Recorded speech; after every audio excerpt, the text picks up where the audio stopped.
ইউনূস সরকারের পতন, এনায়েতের জবানবন্দিতে মিলল চাঞ্চল্যকর তথ্য। প্রকাশ ১ নভেম্বর ২০২৫, 09:৫৮। পুলিশের হাতে গ্রেপ্তার হওয়া বাংলাদেশি বংশোদ্ভূত মার্কিন নাগরিক এনায়েত করিম, মাসুদ করিম সম্প্রতি রিমান্ডে ও আদালতে দেওয়া জবানবন্দিতে অন্তর্বর্তী সরকারকে নিয়ে চাঞ্চল্যকর তথ্য দিয়েছেন। এর মধ্যে দিয়ে নোবেলজয়ী ড. মুহাম্মদ ইউনূস নেতৃত্বাধীন অন্তর্বর্তী সরকারের পতন ঘটিয়ে নতুন সরকার গঠনের বড় একটি ষড়যন্ত্র ফাঁস হয়েছে। এনায়েত করিম নতুন সরকারের উপদেষ্টা পরিষদে কে প্রধান উপদেষ্টা এবং কে উপদেষ্টা হতে যাচ্ছিলেন তাদের নামও প্রকাশ করেন। নির্ভরযোগ্য সূত্রে জানা গেছে, নতুন সরকার গঠনের এই ষড়যন্ত্রের নেটওয়ার্কে এনায়েত করিমের সঙ্গে দেশের অনেক রাঘব বোয়াল জড়িত।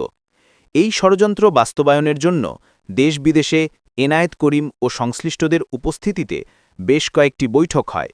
বৈঠকগুলোয় উপস্থিত ছিলেন রাজনৈতিক নেতৃবৃন্দ, সুশীল সমাজের প্রতিনিধি, প্রতিষ্ঠিত ব্যবসায়ী, সাবেক সেনা কর্মকর্তা এবং সাংবাদিক। ষড়যন্ত্রে সরকারের প্রধান উপদেষ্টা হিসেবে যার নাম ঠিক করা হয়েছিল, তিনি একজন অর্থনীতিবিদ। সূত্র আরও জানায়, এনায়েত করিম জবানবন্দিতে তার সাম্প্রতিক বিভিন্ন গুরুত্বপূর্ণ বৈঠকের কথাও উল্লেখ করেছেন। তিনি বঙ্গভবনে রাষ্ট্রপতি শাহাবুদ্দিন চুপ্পুর সঙ্গে সাক্ষাৎ করেছিলেন বলেও জানা গেছে। এছাড়া অন্য একটি সূত্রে জানা গেছে, শেখ হাসিনার ঘনিষ্ঠ আওয়ামী একটি ব্যবসায়ী গ্রুপ ষড়যন্ত্র বাস্তবায়নে এনায়েত করিমকে ৬ কোটি টাকা দেয়। রিমান্ডে ও আদালতে দেওয়া জবানবন্দিতে এনায়েত করিম নতুন সরকারের উপদেষ্টা পরিষদের যেসব সদস্যের নাম প্রকাশ করেন, ইতোমধ্যে তাদের বিদেশ যাত্রায় নিষেধাজ্ঞা জারি করা হয়েছে। সন্দেহ করা হচ্ছে, গত বৃহস্পতিবার সাবেক বিএনপি সরকারের প্রতিমন্ত্রী এহসানুল হক মিলনকে বিদেশ যাত্রায় অনুমতি না দেওয়ার পেছনে এর সংযোগ থাকতে পারে। মিলন গতকাল শুক্রবার সংবাদ সম্মেলন করে তাকে কেন বিদেশে যেতে দেওয়া হয়নি, সরকারের কাছে তার কারণ জানতে চান। এর আগে বৃহস্পতিবার এহসানুল হক মিলন অবশ্য গণমাধ্যমকে জানিয়েছিলেন, তিনি পুরনো পাসপোর্ট নিয়ে গিয়েছিলেন। সেখানে মিলন নামটি লেখা ছিল না। তার এই ভুলের কারণে বন্দর থেকে তাকে ফেরত পাঠানো হয়েছে। ব্র্যাকেটে প্রবাসীদের ভোটাধিকার ও এনআইডি বিড়ম্বনা। ব্র্যাকেট শেষ। এনায়েত করিমের জবানবন্দিতে উল্লেখিত ষড়যন্ত্রের কথা এমন এক সময় ফাঁস হয়, যখন দেশে এক ধরনের অস্থিরতা চলছে।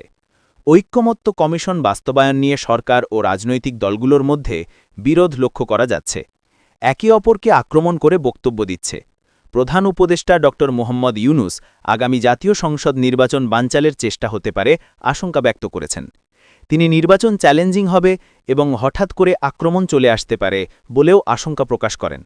অর্থাৎ এনায়েত করিমের ঘটনার মতো নতুন করে আরও ষড়যন্ত্রের আশঙ্কা রয়েছে। গত ১৩ই সেপ্টেম্বর রাজধানীর মিন্টো রোডের সামনে সন্দেহজনক ঘোরাঘুরির সময় পুলিশ এনায়েত করিমকে চ্যালেঞ্জ করলে তিনি নিজেকে যুক্তরাষ্ট্রের গোয়েন্দা সংস্থা CIA এর এজেন্ট ও এশিয়া অঞ্চলের পরিচালক বলে দাবি করেন। পুলিশ তাকে গ্রেপ্তার করে এবং পরে তার সহযোগী গোলাম মুস্তফাকে গ্রেপ্তার করে ৫৪ ধারায় আদালতে পাঠিয়ে ৭ দিনের রিমান্ডে নেয়। রিমান্ডে পুলিশের জিজ্ঞাসাবাদে এনায়েত করিম স্বীকার করেন, তার CIA-এর এজেন্ট ও এশিয়া অঞ্চলের পরিচালকের পরিচয় ভুয়ো। জিজ্ঞাসাবাদে তিনি আরও জানিয়েছিলেন, ২০১৪ সালে বিএনপি ভাঙার অ্যাসাইনমেন্টেও তিনি জড়িত ছিলেন। DGFI-এর তৎকালীন কর্মকর্তা ও ভারতীয় গোয়েন্দা সংস্থা রয়ের যোগসাজশে তিনি ওই কাজ করেন। তিনি আরও স্বীকার করেন, দেশে যখনই কোনো রাজনৈতিক অস্থিরতার অবস্থা সৃষ্টি হয়, তখনই তিনি বাংলাদেশে আসেন এবং কিছু অর্থ বিনিয়োগ করে মোটা অঙ্কের টাকা হাতিয়ে নেন। এইভাবে ২০১৪, ২০১৮ ও ২০২৪ সালের নির্বাচনে বাংলাদেশে এসে তৎপরতা চালান এবং তৎকালীন DGFI ও র যৌথভাবে তাঁকে ভাড়াটে হিসাবে কাজে লাগায়। আমার দেশের খবর পেতে নিউজ চ্যানেল ফলো করুন।